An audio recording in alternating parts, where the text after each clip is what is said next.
ابو طلحہ رضی اللہ عنہ نبی کریم صلی اللہ علیہ وسلم سے روایت کرتے ہیں، آپ صلی اللہ علیہ وسلم نے فرمایا، اس گھر میں فرشتے داخل نہیں ہوتے جس میں کتا اور تصویر ہو، یعنی تصویریں سامنے لٹکائی ہوئی ہوں۔ علماء کہتے ہیں کہ فرشتوں کا تصویر والے گھر میں داخل ہونے سے رک جانے کا سبب یہ ہے کہ یہ ایک حد سے بڑی ہوئی نافرمانی ہے اور اس میں اللہ تعالیٰ کی تخلیق کی مشابہت بھی ہے، یہ امام نووی نے کہا ہے۔ اور بعض تصاویر ان تصاویر کے مشابہ ہوتی ہیں جن کی اللہ تعالیٰ کے سوا عبادت کی جاتی ہے، ٹھیک ہے، یعنی بعض بتوں کی تصویریں ہوتی ہیں یا بعض تصویریں اس طرح کی دیویوں کی یا دیوتاؤں کی طرح کی ہوتی ہیں جن کی عبادت کی جاتی ہے، لوگ ان کو پوجتے ہیں، تو اس وجہ سے پھر ایسی تصویریں رکھنے کی تو اور بھی زیادہ شدید ممانعت ہے۔ اور باقی تصویریں اس سے مشابہ ہوتی ہیں، یعنی تصویر سے مشابہ ہے، تو ہمارے دین میں اس سے منع کیا گیا ہے کہ اس کو ڈیکوریشن کے طور پر استعمال کیا جائے۔ اسی طرح کتے سے روکنے کی وجہ تو امام نووی کہتے ہیں، اور اس گھر میں فرشتوں کے داخل ہونے سے رک جانا جس میں کتا موجود ہو، وہ اس لیے ہوتا ہے کیونکہ کتا بکثرت نجاست کھاتا ہے، اور بعض کتوں کو شیطان بھی کہا جاتا ہے، جیسا کہ حدیث میں آتا ہے، اور فرشتے شیطانوں کے اپوزٹ ہوتے ہیں، تو جہاں شیطان ہو وہاں فرشتے جو ہیں وہ نہیں آنا چاہتے، اور اس لیے بھی کہ کتے کی بدبو بہت زیادہ گندی ہوتی ہے۔ تو گندی بدبو کی جگہ پر، جیسے آپ کو معلوم ہے کہ مسجد میں لہسن پیاز وغیرہ کھا کے آنے سے منع کیا گیا ہے، کیونکہ فرشتے جو ہیں ان کو اذیت ہوتی ہے، معلوم ہے نا یہ حدیث سب کو، فرشتوں کو اذیت ہوتی۔ اسی طرح ایسے کپڑے پہن کے آ جانا، اور ماشاءاللہ آپ سب لوگ مسجد میں بیٹھتے ہیں تو آپ لوگ بھی اس بات کا بہت خیال رکھیں کہ اگر آپ کو 2-3 دن ہو گئے نہائے بھی اور کپڑوں سے اسمیل آ رہی ہے تو اس حالت میں پھر یہاں نہ آئے، کیونکہ فرشتے جو ہیں ان کو اذیت پہنچتی۔ علم کی مجلسوں کو بھی فرشتے ڈانپتے ہیں تو پھر وہ پرے ہوتے ہیں۔ اور اپنی ذاتی زندگی میں خصوصاً خواتین جب پیریڈز وغیرہ ہوتے ہیں تو کپڑوں کی پرواہ نہیں کرتی ہیں، اپنی صفائی کا لحاظ نہیں رکھتی ہیں، اپنے انڈر آرمز انڈر لیگز بالوں کی صفائی وقت پر نہیں کرتی، جس کی وجہ سے پسینہ ساتھ شامل ہو جاتا ہے اور وہ گندی اسمیل آنے لگتی ہے انسان سے۔ تو ان چیزوں سے فرشتے جو ہیں وہ اذیت محسوس کرتے ہیں۔ تو کتے کی بھی جو نجاست ہے یا کتے کی بھی جو نیچر ہے اس کے اندر گندگی ہوتی ہے، اور فرشتے بری بدبو کو ناپسند کرتے ہیں، اس لیے بھی گھر کے اندر کتا رکھنا منع ہے۔ تو یہ ایک طرح سے سزا ہے کہ جس گھر کے اندر کتا ہوگا وہاں رحمت کے فرشتے داخل ہونے سے رک جائیں گے، اور ایسا شخص فرشتوں کے اس گھر میں داخل ہونے، فرشتوں کی دعاؤں اور فرشتوں کے اس کے لیے استغفار کرنے سے محروم ہو جاتا ہے، فرشتوں کی دعاؤں سے محروم ہو جاتا ہے۔ اور پھر فرشتے اس گھر کو بابرکت نہیں بناتے، یعنی فرشتوں کی وجہ سے گھر میں ایک برکت ہوتی ہے تو وہ گھر برکت سے محروم ہو جاتا ہے۔ اور جب فرشتے اس گھر میں داخل نہیں ہوتے تو وہ اس گھر سے شیاطین کی تکالیف کو بھی دور نہیں کرتے، پھر شیطان حاوی ہو جاتے ہیں، پھر شیطانوں کے اٹیک ہوتے ہیں اور طرح طرح کی بیماریاں بھی پیدا کرتے ہیں، ڈپریشن پیدا کرتے ہیں، اور جیسے جنات کے حملے ہوتے ہیں، گھر میں لڑائیاں جھگڑے فساد، آپس میں ہسبینڈ وائف کی نہیں بنتی، بچوں کے ساتھ نہیں بنتی، گھر میں ایک مستقل بے چینی ہے۔ تو اس کے پیچھے ایک ریزن یہ بھی ہو سکتی ہے کہ آپ کے گھر میں فرشتوں کی آمد و رفت منع ہے کسی بھی ایسی وجہ سے جس کا یہاں ذکر کیا گیا۔ ہاں یاد رکھیے، جہاں تک ان فرشتوں کا تعلق ہے جو اپنی ڈیوٹی پر ہوتے ہیں، جو رحمت کے فرشتے نہیں، دوسری آن ڈیوٹی فرشتے جیسے کرامن کاتبین ہیں وہ موجود ہوتے ہیں، لیکن ظاہر ہے کہ وہ بھی خوش تو نہیں ہوتے ہوں گے۔ یعنی آپ دیکھیے، ہم نے اگر اسمیل والا لباس پہنا ہوا ہے، گندا لباس پہنا ہوا ہے، تو جو ہمارے کندھوں پہ فرشتے ہیں ان کو کتنی تکلیف ہو۔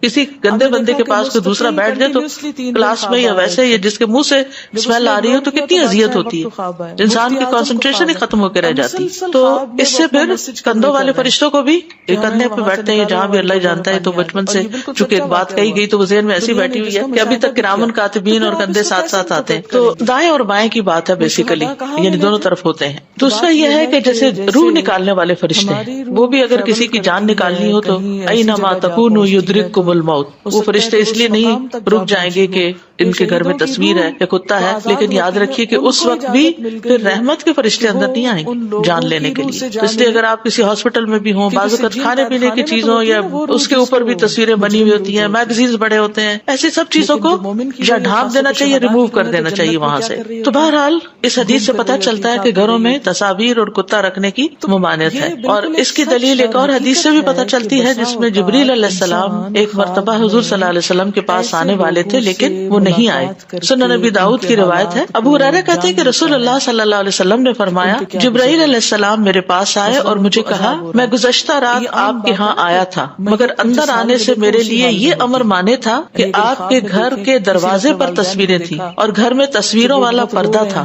اور گھر میں کتا بھی تھا، چنانچہ آپ گھر میں تصویر کے متعلق حکم دیجیے کہ اس کا سر کاٹ دیا دیا جائے. اگر کوئی چیز ایسی ہے بھی تو آنکھوں اور اس کے منہ کے اوپر یعنی کہ کچھ مل دیا جائے. بعض اوقات مجبوری ہوتی ہے نا کہ کوئی ایسا کپڑا ہوتا ہے یا کوئی چیز ہوتی ہے جو لٹکی بھی ہے, یا آپ نے پہلے سے کوئی بہت زبردست پینٹنگ خریدی ہوئی ہے اور بہت قیمتی بھی ہے, آپ اس کو پھینک بھی نہیں سکتے, کسی کو بھی نہیں دے سکتے, تو پھر آپ کیا کریں کہ جہاں تصویر ہے بس اس تصویر کے چہرے کو کاٹ دیں. یعنی کاٹنے سے مراد کے اوپر کچھ پھیر دیں. تو کہا کہ اس کا سر کاٹ دیا جائے اور درخت کی مانند ہو جائے. اور پردے کے متعلق حکم فرمائے کہ اسے کاٹ کر 2 تکیے بنائے جائیں جو پھینکے جائیں اور پاؤں سے روندے جائیں. یعنی لٹکائی نہ جائے تصویر, بلکہ اگر اس کی بے ادبی ہو رہی ہے تو پھر بھی خیر ہے. یعنی جیسے بچوں کا وہ بیڈنگ وغیرہ جو ہوتی ہے تو اس کے اوپر پیشاب بھی کر دیتے ہیں یا ویسے بھی وہ نیچے آ رہے ہیں, پھر بھی احتیاط یہی ہے کہ اس میں ایسے کارٹونز اور پکچرز نہ ہوں. بچوں کو نیچر سے جیسے سینریز وغیرہ ہیں, پھول ہیں اور درخت ہیں, ایسی چیزوں سے زیادہ مانوس کرے. اور کتے کے متعلق فرمائیے کہ اسے نکال باہر کیا جائے. چنانچہ رسول اللہ صلی اللہ علیہ وسلم نے ایسا ہی کیا. صحیح مسلم کی روایت میں آتا ہے جبریل علیہ السلام نے رسول اللہ صلی اللہ علیہ وسلم سے وعدہ کیا کہ وہ ایک خاص گھڑی میں ان کے پاس آئیں گے. چنانچہ وہ گھڑی آ گئی, لیکن جبریل علیہ السلام نہ آئے. اس وقت آپ کے ہاتھ میں ایک عصا تھا.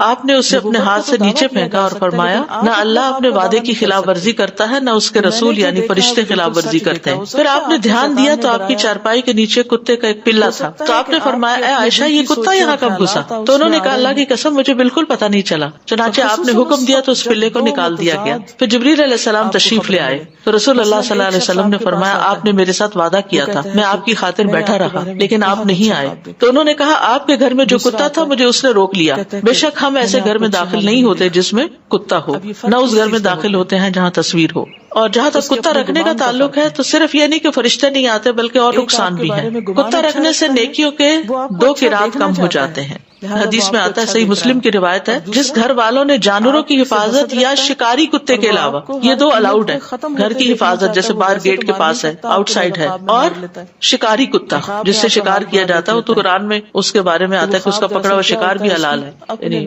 اس کے اپنے ایک کام کی وجہ سے. یعنی اللہ تعالیٰ نے کتوں کو بیکار نہیں پیدا کیا, ان سے بہت سے کام لیے جاتے ہیں. اگر آپ گننے لگے تو کئی ان کے فائدے بھی ہیں, لیکن کتے اس کام کے لیے نہیں کہ آپ گھر میں ان سے کھیلنا شروع کر دیں یا پالنا شروع کر دیں.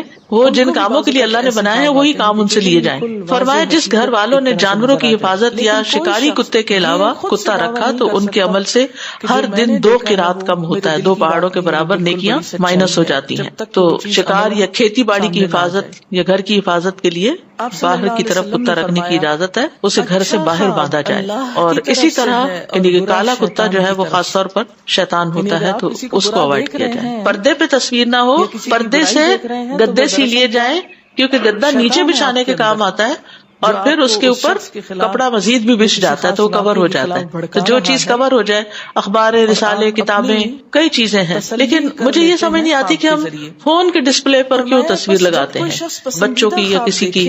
اس سے کیا نقصان ہوتا ہے کہ بعض اوقات رات کو آپ کا الارم بجتا ہے تو ساتھ فرشتوں کے حاضر ہونے کے وقت آپ کی تصویر سامنے آ جاتی ہے. یا پھر افسوس سے کہنا پڑتا ہے کہ بعض قراءات اتنی مؤثر ہوتی ہیں لیکن اگر آپ یوٹیوب پر ان کو پلے کریں تو اوپر ان کی تصویر آ رہی ہوتی ہے. تو میں تو پھر کبھی ٹیشو پیپر اوپر رکھ دیتی ہوں فون کے یا کچھ, کم از کم اگر تلاوت لگی ہوئی اور میں اس کو سن رہی ہوں تو فرشتے تو حاضر ہوں. سنن ابی داؤد کی روایت میں آتا ہے, رسول اللہ صلی اللہ علیہ وسلم نے فرمایا, ہر نشہ آور چیز حرام ہے. جس چیز کا فرق نشہ آور ہو تو اس کا ایک چلو بھی حرام ہے. فرق یعنی بڑی کوانٹٹی تو اس کا چھوٹا حصہ بھی. 3 سا وزن جس میں آتا ہے وہ فرق کہلاتا ہے. اسی طرح انرجی کے لیے, طاقت حاصل کرنے کے لیے بھی نشہ دلانے والی چیزیں حرام ہیں. دیلم ہمیری رضی اللہ عنہ روایت کرتے ہیں, میں نے رسول اللہ صلی اللہ علیہ وسلم سے سوال کیا اور کہا, اے اللہ کے رسول, بے شک ہم سرد علاقے کے لوگ ہیں, ٹھنڈے علاقوں میں رہتے ہیں, ہمیں پرمشقت کام کرنا پڑتا ہے. ہم اس گندم سے ایک مشروب بناتے ہیں جس سے اپنے کام میں طاقت حاصل کرتے ہیں اور اپنے علاقے کی سردی کا دفاع کرتے ہیں. آپ نے فرمایا, کیا یہ مشروب نشہ دیتا ہے؟ میں نے کہا, جی ہاں. آپ نے فرمایا, تو اس سے بچو. میں نے عرض کیا کہ لوگ تو اسے نہیں چھوڑیں گے. آپ نے فرمایا, اگر وہ نہ چھوڑے تو اس پر ان سے قتال کرو. یعنی پھر ظاہر ہے کہ یہ اللہ کے دین کے خلاف بات جاتی ہے. پھر اسی طرح یہ کہ شراب کی کئی قسمیں ہوتی ہیں تو ہر قسم جس میں نشہ ہو وہ حرام ہے. عمر رضی اللہ عنہ کہتے ہیں کہ جب شراب کی حرمت نازل ہوئی تو اس وقت یہ 5 چیزوں سے تیار ہوتی تھی, انگور, کھجور، شہد، گندم اور جو سے. اور شراب یعنی خمر سے مراد ہر وہ چیز ہے جو عقل پہ پردہ ڈال دے، عقل کو چھیڑ دے. اسی طرح شراب سے سرکہ بنانے کی حرمت ہے، یعنی سرکہ ویسے اپنے طریقے سے بنایا جائے لیکن شراب سے نہیں. انس رضی اللہ عنہ کہتے ہیں، صحیح مسلم کی روایت ہے کہ نبی صلی اللہ علیہ وسلم سے شراب کو سرکہ بنانے کے بارے میں سوال کیا گیا تو آپ نے فرمایا نہیں. اسی طرح شراب سے علاج کرنے کی بھی حرمت ہے. آپ نے فرمایا کہ یہ دوا نہیں بلکہ دا ہے. دا کا مطلب بیماری ہے. شراب جو ہے اس سے متعلق بہت سخت وعیدیں آئی ہیں ہمارے دین میں. صحیح بخاری کی روایت میں آتا ہے، وَلَا يَشْرَبُ الْخَمْرَ حِينَ يَشْرَبُهَا وَهُوَ مُؤْمِنٌ. جب کوئی شخص شراب پیتا ہے تو شراب پینے کے وقت وہ مومن نہیں ہوتا. پھر جنت سے محروم کرنے والا فعل ہے. نبی صلی اللہ علیہ وسلم نے فرمایا، شراب کا عادی جنت میں داخل نہیں ہوگا. اس کو ام الفواحش اور اکبر الکبائر کہا گیا. نبی صلی اللہ علیہ وسلم نے فرمایا، شراب بے حیائیوں کی جڑ ہے اور سب سے بڑا کبیرہ گناہ ہے. جو اس کو پیے گا وہ اپنی ماں، اپنی خالہ، اپنی پھپھی سے زنا کر بیٹھے گا. پھر ہر طرح سے ملعون فعل ہے. رسول اللہ صلی اللہ علیہ وسلم نے فرمایا، شراب سے متعلق 10 طرح سے لعنت کی گئی ہے. خود شراب کی ذات پر، اس کو نچوڑنے والے پر، نچڑوانے والے پر یعنی جو آرڈر کرے، اس کے بیچنے والے پر، اس کے خریدنے والے پر، اس کے اٹھانے والے پر، جس کے پاس لے جائی جائے اس پر، اس کی قیمت کھانے والے پر، اسے پینے والے پر، اس کے پلانے والے پر. اسی طرح ایک اور حدیث میں شراب کو ہر شر کی کنجی بتایا گیا، یعنی اس سے ایک نہیں بے شمار خرابیاں پھوٹتی ہیں. آپس کے ریلیشن شپ خراب ہوتے ہیں، انسان کی عقل ماری جاتی ہے. عقل کی بنا پر انسان کو باقی مخلوقات پر فضیلت حاصل ہے. پھر انسان دوسروں کے حقوق مارنے لگتا ہے، پیسے چوری کر کے ایسے نشے خریدتا ہے. یعنی عقل کا بھی نقصان ہے، جان کا بھی، عزت و عصمت کا بھی، کیونکہ ام الخبائث ہے. مثلا کوئی چوری کرتا ہے تو اس میں مال کا نقصان ہے، کوئی زنا کرتا ہے تو عزت اور عصمت کا نقصان ہے. لیکن جب کوئی شراب پیتا ہے تو اس میں بہت ساری مزید خرابیاں بھی ساتھ شامل ہو جاتی ہے. ایسے دسترخوان پر بیٹھنے کی ممانعت ہے جہاں شراب پلائی جا رہی ہو. اسی طرح اگر کوئی شخص شراب پی کے مر جائے اور شراب اس کے پیٹ میں ہو تو وہ جاہلیت کی موت مرے گا. شراب پینے والے کی 40 دن کی نماز قبول نہیں ہوتی. شراب خباثتوں کی جڑ ہے. جو دنیا میں شراب پیے گا اسے جہنمیوں کی پیپ پلائی جائے گی. قیامت سے پہلے سود، زنا اور شراب عام ہو جائے گی.